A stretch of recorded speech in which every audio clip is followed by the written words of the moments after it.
Un cordial saludo para todos, este es Educación Indira. El día de hoy hablaremos de lesiones benignas del hígado. Les pido el permiso de entrar a sus hogares, especialmente para hacer un abordaje amplio en atención primaria acerca de cómo debemos valorar al paciente con una lesión del hígado reportado en la ecografía, resonancia magnética, como benigna. Hablaremos de las 3 lesiones del hígado más importantes y posteriormente pasaremos a esos casos que son raros pero que deben de ser tenidos en cuenta por parte de cualquier profesional. En este sentido, esta es Educación Indira. Como siempre, bajo la licencia Creative Commons Attribution. Del mismo modo, usted puede escribirnos y contarnos cómo le han parecido estos videos, cómo ha ayudado a tener una mejor práctica clínica, o de hecho, si no le gusta, puede dejarnos sus comentarios, puede ampliar esta red de amigos que simplemente queremos avanzar en el conocimiento acerca de este gran amor que es la medicina y este apostolado que nos ha dejado esta decisión que tomamos algún día de ser estudiantes de por vida. Así que, sin más preámbulo, iniciemos con lesiones benignas del hígado, que es un capítulo un poco tedioso, complejo, que lo hemos hecho extractando una bibliografía específica, actual, y que nos puede servir a la hora de tomar esa decisión y decirle al paciente que puede estar tranquilo con una lesión o que debe de seguir en un seguimiento específico. Como siempre, al final de nuestro video quedan los apartados escritos donde documentamos las referencias, documentamos.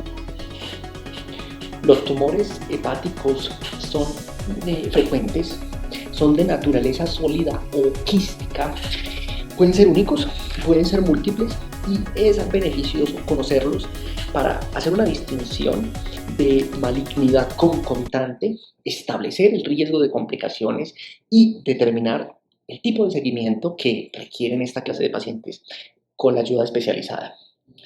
Los tumores de naturaleza sólida son el adenoma hepatocelular, el hemangioma cavernoso, el hemangioma infantil, la hiperplasia nodular focal, la hiperplasia nodular regenerativa y el pseudotumor inflamatorio. Los de naturaleza quística pueden ser la poliquistosis hepática, los quistes solitarios no parasitarios, los complejos de von Meyenberg, la enfermedad de Caroli y la peliosis hepática. Generalmente, la historia clínica asociado a un abordaje amplio con ecografía, resonancia y un buen análisis nos dan un alto índice de sospecha de estas alteraciones que finalmente nos darán un diagnóstico. Especialmente la tomografía y la resonancia magnética pueden hacer un diagnóstico con las características donde en algunos casos se reservará este estudio histopatológico para llegar a un diagnóstico definitivo. En este sentido, hablaremos en una primera parte de esta conferencia en los 3 tipos de tumores benignos más comunes en la edad adulta del hígado: el adenoma hepatocelular, la hiperplasia nodular focal y el hemangioma. Y posteriormente hablaremos de otras lesiones. Entonces, empecemos hablando del adenoma hepático, que es una proliferación benigna policlonal de hepatocitos muy frecuente en el género femenino después de la tercera década de la vida. Generalmente son lesiones únicas hasta en el 60%. Tiene una incidencia que viene aumentando en las últimas décadas en relación con el uso de anticonceptivos orales y son lesiones frecuentes en tanto en cuando es mayor la dosis de anticonceptivos. Otros factores asociados a la aparición de estas lesiones son el uso de anabolizantes y las enfermedades de depósito del glucógeno. Esto varía en tamaño, pero puede llegar hasta tamaños mayores de 25 centímetros, donde un mayor tamaño es muy excepcional. La mayor complicación es el sangrado por la presencia de hipervascularización con vasos sanguíneos grandes y prominentes, tanto en la superficie como en el centro del tumor, a la ausencia de una cápsula verdadera y a la localización subcapsular. Desde un punto de vista clínico, Estas lesiones se comportan como hallazgos casuales en personas previamente sanas, que de hecho no presentan clínica, que tienen una función hepática y valor de alfa-fetoproteína normal, AST-ALT normal. En algunos adenomas de gran tamaño puede haber dolor como dolor epigástrico, ictericia obstructiva por compresión extrínseca de los conductos biliares intrahepáticos. Estos son tumores que tienen una característica histológica benigna, pero con poca frecuencia pueden malignizarse. La rotura espontánea y la hemorragia abdominal, que producen un cuadro de abdomen agudo, son formas de presentación en 1% de los casos. La literatura documenta sistemáticamente una clasificación de los adenomas en función de distintos rasgos histológicos y hallazgos en la biología molecular, específicamente genética, en función del HF1 alfa y el factor nuclear de los hepatocitos 1, que es lo mismo, que se ha identificado como un gen que suprime tumoralmente el desarrollo de tumores hepáticos. La pérdida de la actividad del HFN1 alfa está asociado directamente con la presencia de esteatohepatitis no alcohólica, displasia de hepatocitos, fibrosis y proliferación celular a nivel del hepatocito. Se han descrito mutaciones que activan el gen de la betacatenina hasta en el 34% de los hepatocarcinomas en este sentido. Dentro de la clasificación del fenotipo de los adenomas hepáticos está el grupo 1, donde los adenomas tienen mutaciones del HFN1 hasta en el 30% de los casos, y el gen betacatenina en este sentido es el oncogen más frecuentemente activado en el carcinoma hepatocelular. Y allí, en el grupo 2, se concentran los adenomas con mutaciones del gen de la betacatenina hasta en el 10% de los adenomas. Histológicamente, se presentan alteraciones citológicas y un patrón acinar, donde es menos frecuente la esteatosis y los rasgos inflamatorios de estos pacientes. La sobreexpresión de glutamina sintasa en estos pacientes y la tinción nuclear de betacatenina son excelentes predictores de adenomas con la mutación del gen de betacatenina. Ahora, en el grupo 3 se compone por los adenomas de rasgos inflamatorios que presentan hasta el 50% de infiltrados inflamatorios con dilatación sinusoidal, vasos distróficos y reacción de los ductos. Esto se asocia a elevación del IgG apareciendo en pacientes con sobrepeso y con consumo excesivo de alcohol. Y en menos del 15% de los pacientes de los adenomas de este grupo, pues grupo 3, presentan mutación del gen betacatenina. Por último, hasta el 5 al 10% de los adenomas restantes que no presentan mutación del HNF1 alfa o betacatenina, que no tienen expresión de proteínas inflamatorias, tiene una constitución del grupo 4. Esto es de suma importancia, puesto que menos de la mitad de los pacientes que tienen adenomas con mutación de betacatenina se asocian con la presencia de hepatocarcinoma, pero no se ha descrito en ninguno del grupo de los inflamatorios y en una rara vez los tumores de HF1 alfa.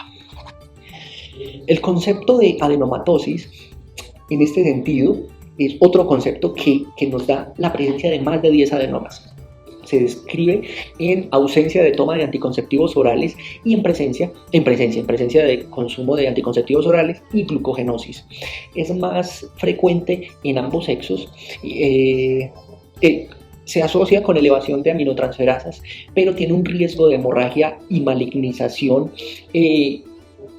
similar a los adenomas solitarios.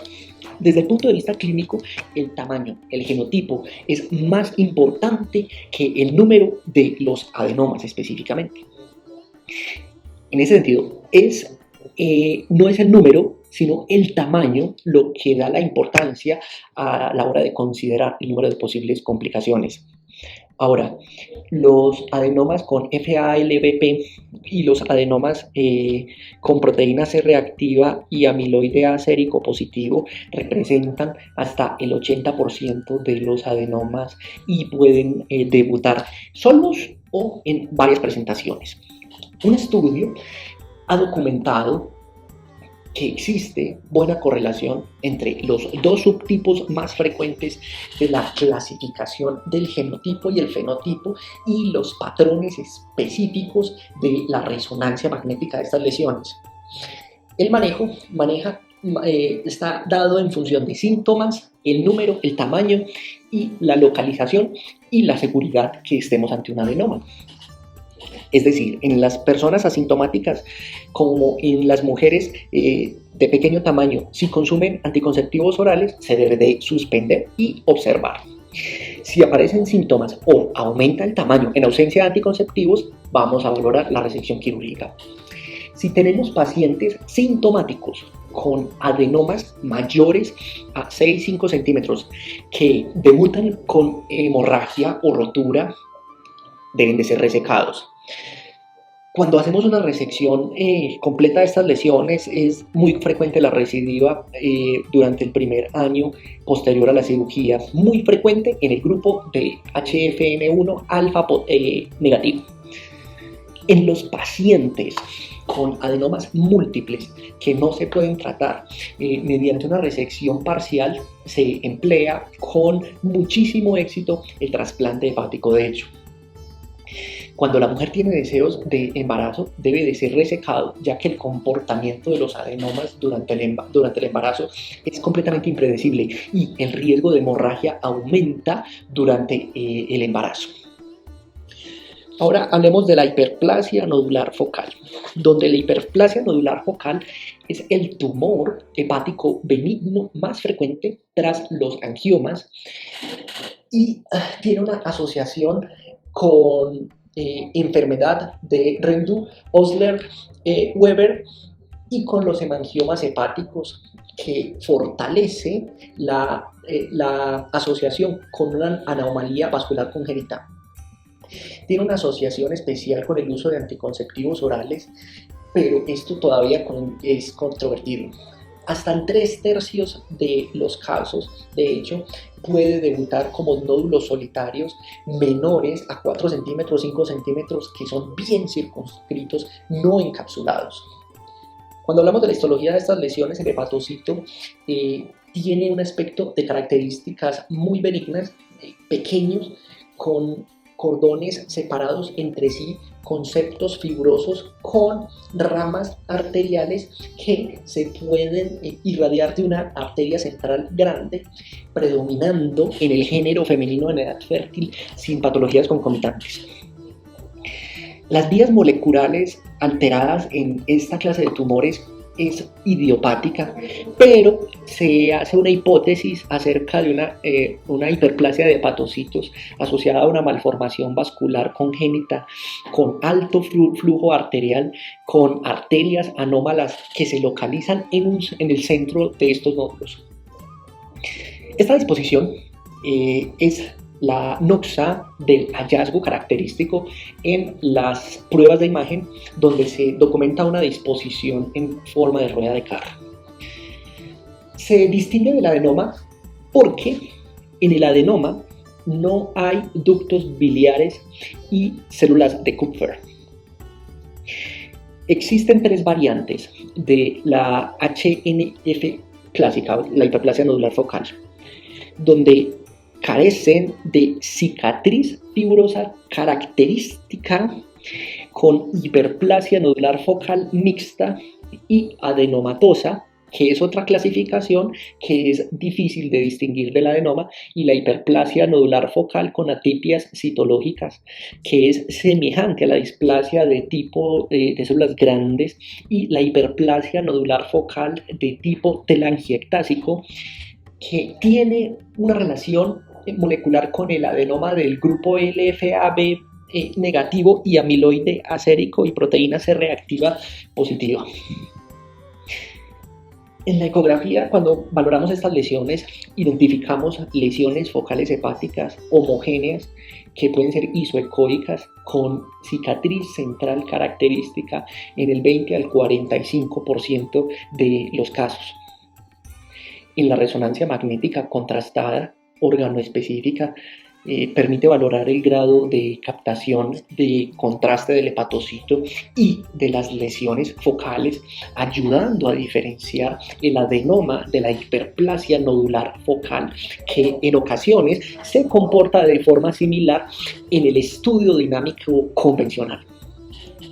En la resonancia magnética, la hiperplasia nodular focal tiene un debut como una lesión isointensa en T1, isointensa o levemente hiperintensa en T2, con una cicatriz típica central que nos da luces de alta intensidad en T2 debido a los vasos en la cicatriz propiamente dicha. Para su distinción del adenoma se hace un abordaje clásico con gammagrafía, que allí en ese examen con un contraste específico, las lesiones correspondientes se realzan en la mayoría de los casos cuando se asocian con células de Kupfer en la arquitectura. La hiperplasia nodular clásica no precisa un seguimiento continuo por parte del médico, pero es una alteración que requiere un abordaje y un diagnóstico específico. Ahora, las lesiones atípicas, como la hiperplasia nodular focal de tipo teleangiotásico, necesitan un seguimiento y valoración por parte de patología y deben de tener la actitud como si fuera un adenoma. Ahora hablemos del hemangioma hepático. Es una lesión que suele diagnosticarse más en mujeres entre los pacientes en la quinta o tercera década de la vida. No tiene una etiología muy bien conocida y algunos indican que está relacionada con una malformación congénita descrita como una influencia hormonal tras la observación de crecimiento tumoral, especialmente durante el embarazo o con el tratamiento con estrógenos y progesterona. Pero en la mayoría de los casos esta noxa no se puede percibir y no se puede documentar y no es estable en el tiempo. El hemangioma o angioma hepático es el tumor hepático benigno más frecuente y eso lo tenemos que tener en cuenta. En más de un tercio de los casos debuta como una forma múltiple y aunque el tamaño puede oscilar entre pocos milímetros hasta más de 20 centímetros, lo más frecuente es que sean menores a 5 centímetros de diámetro. Son lesiones que suelen diagnosticarse de forma casual durante estudios de imagen que se realizan por otras alteraciones, o sea, son incidentalomas, especialmente en autopsias. Son hemangiomas que el cavernoso es el más frecuente y puede ser mucho más relevante que el capilar. La incidencia de hemangioma cavernoso es mayor en las mujeres que entre los hombres con una edad de debut, especialmente después de la tercera década de la vida. Son muy delimitados, que se rodean por una delgada cápsula de consistencia, de características esponjosas, hay veces hemorrágica o hay veces de tipo calcificación. Muy ocasionalmente produce dolor abdominal, esto puesto que inflama la cápsula de Gleason por la presencia de trombosis o hemorragia intralesional. La rotura espontánea de estas lesiones es muy excepcional. El síndrome de Casabash-Merritt es una coagulopatía de consumo, trombocitopenia y fibrogenemia en asociación con hemangiomas gigantes. Es una enfermedad importante. Este síndrome de Casabash-Merritt, que se utilizó generalmente para describir la trombocitopenia y la fibrogenemia asociada a hemangiomas en la piel y en el vaso de los lactantes, es utilizado con frecuencia para definir a los pacientes con hemangioma hepático, con trombocitopenia grave y presencia de coagulopatía de consumo concomitantemente. La mayoría en niños asociado a hemangioma cutáneo nos da un diagnóstico realizado habitualmente por técnicas de imagen, donde la más específica es la resonancia magnética. Ahora, en la ecografía abdominal se puede detectar un nódulo homogéneo hiperecoico muy bien delimitado, donde los hemangiomas pequeños presentan una captación rápida y uniforme, a veces indistinguible, de metástasis hipervasculares y, de hecho, carcinoma hepatocelular. De manera muy poco frecuente se palpa la masa a la masa a la altura del hipocondrio derecho, donde las pruebas de función hepática pueden ser normales, excepto en los casos de trombosis, hemorragia y compresión de la vía biliar. El hemoperitoneo secundario a la rotura de un hemangioma puede tratarse con embolización de la arteria hepática, puesto que tiene un control de la hemorragia aguda y los síntomas. La etiología precisa del hemangioma no es muy dilucidada, pero generalmente se consideran amartomas congénitos benignos que se componen de vasculatura venosa que puede ser desorganizada, separada por tejido fibroso a nivel del hepatocito. Los varían muchísimo en tamaño, desde pocos milímetros hasta más de 50 centímetros, y la mayoría tiene menos de 4 centímetros. Con mayor frecuencia son lesiones solitarias, hasta en el 40% de los pacientes con hemangiomas. De hecho, pueden tener lesiones múltiples. Los hemangiomas capilares son más prevalentes que los hemangiomas cavernosos. Sin embargo, estas lesiones hipervasculares son típicamente pequeñas, especialmente 2 centímetros, y pueden ser significativas en muy pocos casos. Así que el tratamiento de estos hemangiomas capilares necesita una exclusión específica de la malignidad y la tranquilización del paciente, ya que la vigilancia de rutina no es necesaria cuando tenemos ausencia de síntomas.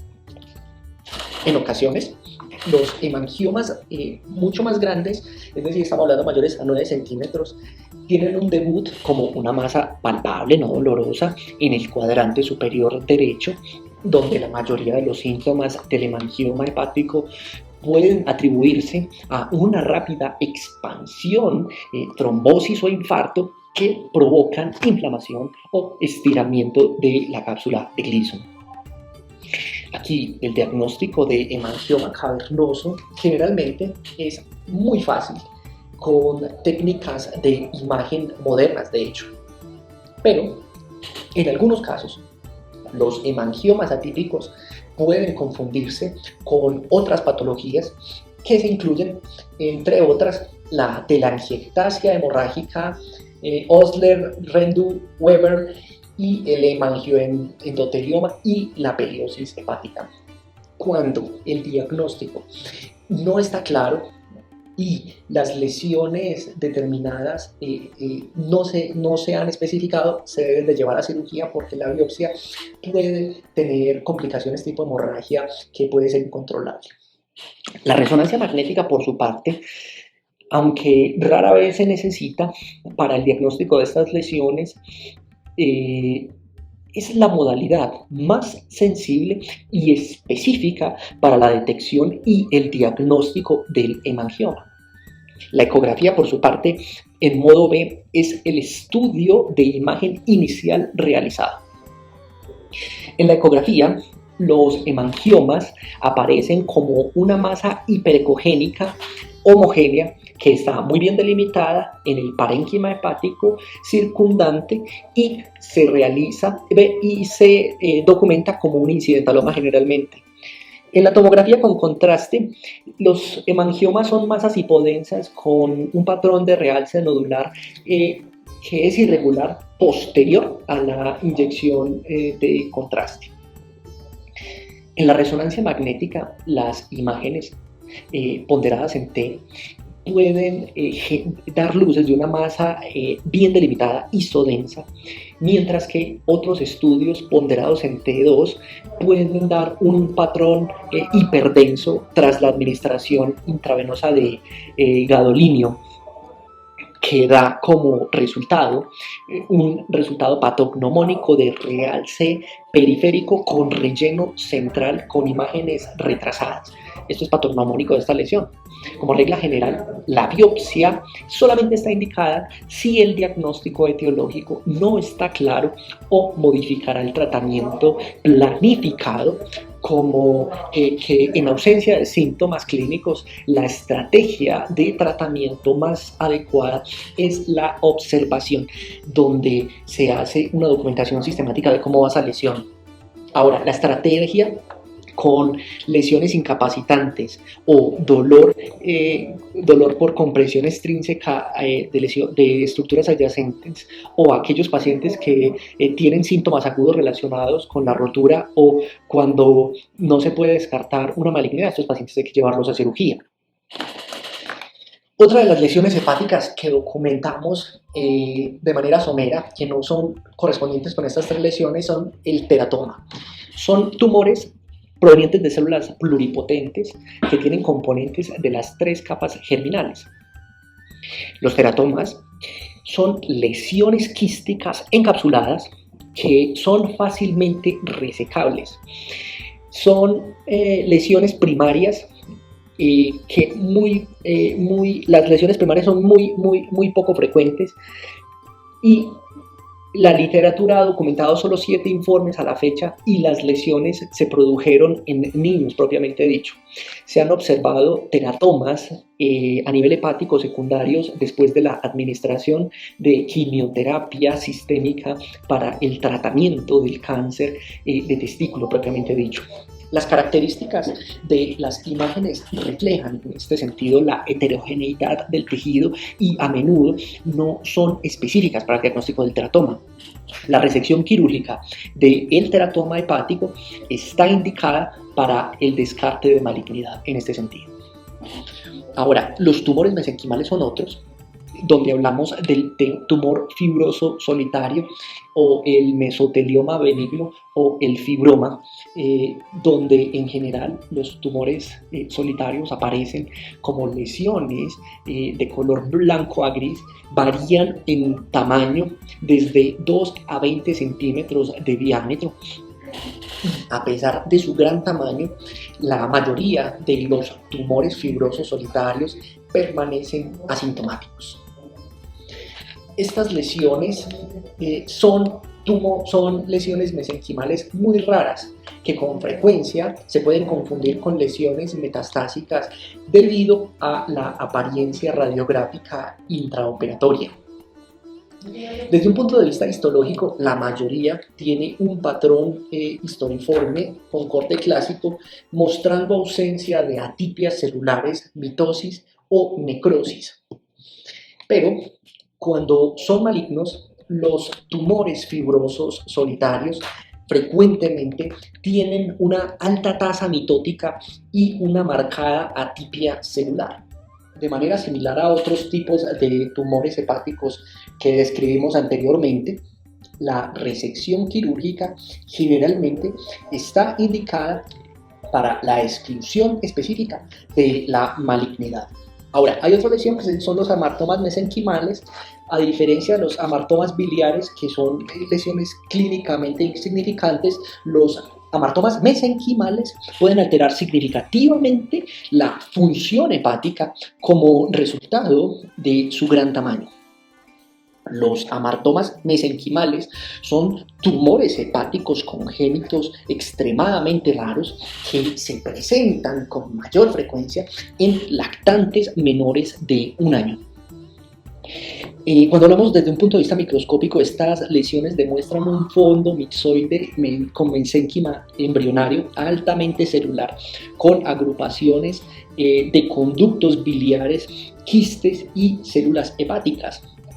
Generalmente, el elemento quístico es el rasgo más prominente, que da como resultado un aspecto característico panal, que altera la arquitectura de estas lesiones. Aunque estas lesiones son benignas, pueden provocar la muerte por efecto de masa o insuficiencia hepática. Por lo tanto, todos los amartomas mesenquimales sospechosos se deben de extirpar por completo en tanto en cuanto sea posible. Si esto no se puede lograr, debemos hacer una citorreducción quirúrgica que puede beneficiar al paciente, puesto que no hay informes de recurrencias de estas lesiones posterior a una resección quirúrgica adecuada. Esto lógicamente por conductos biliares de luz estrecha que se rodean por fibrosis.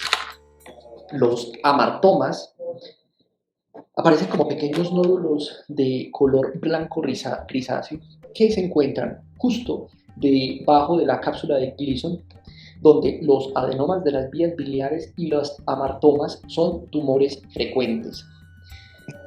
Los adenomas de las vías biliares se parecen muchísimo más a lesiones subcapsulares pequeñas que pueden ser solitarias.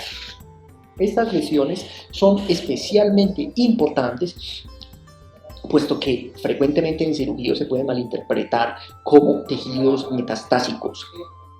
Esta noción realza la importancia del diagnóstico confirmatorio para descartar malignidad en todas las lesiones hepáticas. El diagnóstico preciso es muchísimo más importante en situaciones donde la presencia de una enfermedad hepática metastásica alterará los procedimientos de una operación planificada. Ahora hablemos del mielolipoma, lipoma o angiolipoma a nivel hepático. Es probable que esta lesión se produzca cuando un trozo de grasa que flota libremente está atrapado dentro del diafragma y la superficie del hígado. Se han descrito múltiples variables que incluyen el angiolipoma, el mielolipoma y el angiomiolipoma. Los pseudolipomas se han descrito como lesiones en las que desde un tumor graso extracapsular con cambios involutivos en la mayoría de las situaciones no hay un diagnóstico definitivo. Para esto se requiere resección quirúrgica para descartar malignidad. Ahora hablemos de los mixomas. Son lesiones a nivel hepático benignas que son excepcionalmente infrecuentes. Se han notificado en la literatura mundial menos de 5 casos de mixomas. Son lesiones que surgen del tejido conectivo primitivo, donde histológicamente los mixomas tienen una matriz mixoide con proliferación dispersa de células de tejido conectivo. De manera similar a otros tipos de tumores hepáticos que hemos descrito en toda esta conferencia,